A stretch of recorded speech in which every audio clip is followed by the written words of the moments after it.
المومنون نام پہلی ہی آیت قد افلح المومنون سے ماخوذ ہے۔ زمانہ نزول انداز بیان اور مضامین دونوں سے یہی معلوم ہوتا ہے کہ اس سورے کا زمانہ نزول مکے کا دور متوسط ہے۔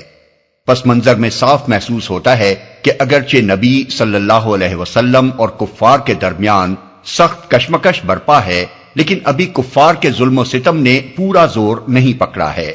آیت 75-76 سے صاف طور پر یہ شہادت ملتی ہے کہ یہ مکے کے اس قحط کی شدت کے زمانے میں نازل ہوئی ہے جو معتبر روایات کی روح سے اسی دور متوسط میں برپا ہوا تھا۔ عروہ بن زبیر کی ایک روایت سے معلوم ہوتا ہے کہ اس وقت حضرت عمر ایمان لا چکے تھے۔ وہ عبد الرحمن بن عبد القاری کے حوالے سے حضرت عمر کا یہ قول نقل کرتے ہیں کہ یہ سورت ان کے سامنے نازل ہوئی ہے۔ وہ خود نزول وحی کی کیفیت کو نبی صلی اللہ علیہ وسلم پر طاری ہوتے دیکھ رہے تھے، اور جب حضور اس سے فارغ ہوئے تو آپ نے فرمایا مجھ پر اس وقت 10 ایسی آیتیں نازل ہوئی ہیں کہ اگر کوئی ان کے معیار پر پورا اتر جائے تو یقیناً جنت میں جائے گا۔ پھر آپ نے اس سورے کی ابتدائی آیات سنائیں۔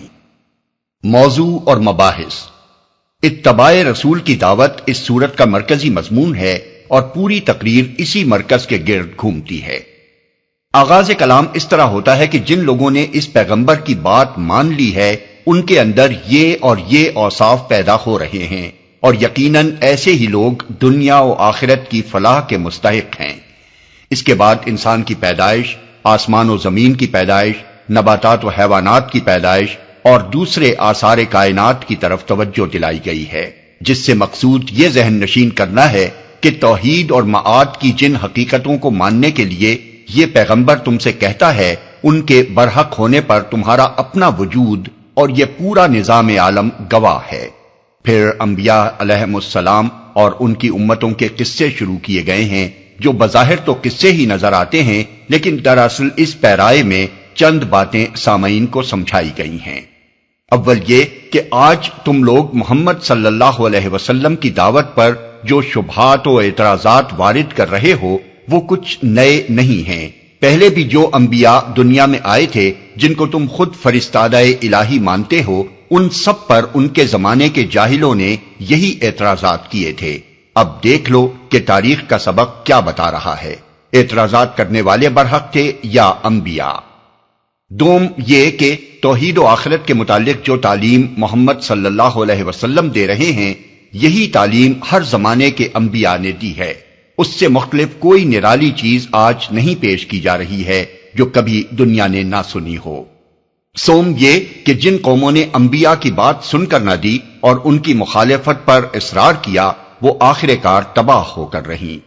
چہارم یہ کہ خدا کی طرف سے ہر زمانے میں ایک ہی دین آتا رہا ہے اور تمام انبیاء ایک ہی امت کے لوگ تھے۔ اس دین واحد کے سوا جو مختلف مذاہب تم لوگ دنیا میں دیکھ رہے ہو، یہ سب لوگوں کے تبعات ہیں، ان میں سے کوئی بھی من جانب اللہ نہیں ہے۔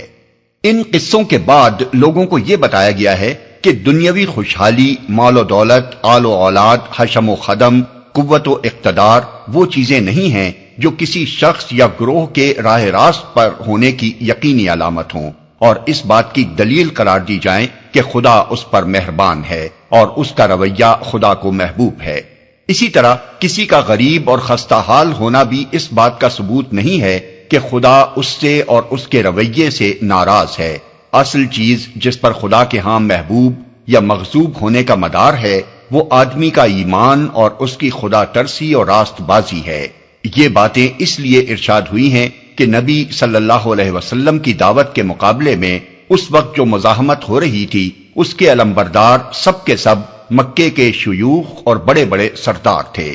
وہ اپنی جگہ خود بھی یہ گھمنڈ رکھتے تھے اور ان کے زیر اثر لوگ بھی اس غلط فہمی میں مبتلا تھے کہ نعمتوں کی بارش جن لوگوں پر ہو رہی ہے اور جو بڑھتے ہی چلے جا رہے ہیں ان پر ضرور خدا اور دیوتاؤں کا کرم ہے۔ رہے یہ ٹوٹے مارے لوگ جو محمد کے ساتھ ہیں، ان کی تو حالت خود ہی یہ بتا رہی ہے کہ خدا ان کے ساتھ نہیں ہے اور دیوتاؤں کی تو مار ہی ان پر پڑی ہوئی ہے۔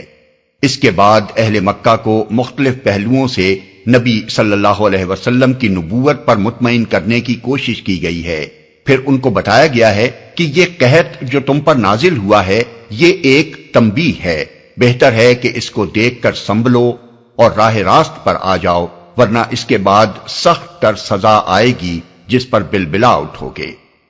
پھر ان کو اثر نو ان آثار کی طرف توجہ دلائی گئی ہے جو کائنات میں اور خود ان کے اپنے وجود میں موجود ہیں۔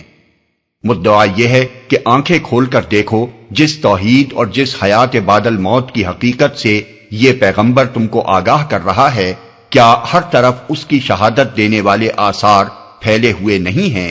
کیا تمہاری عقل اور فطرت اس کی صحت و صداقت پر گواہی نہیں دیتی؟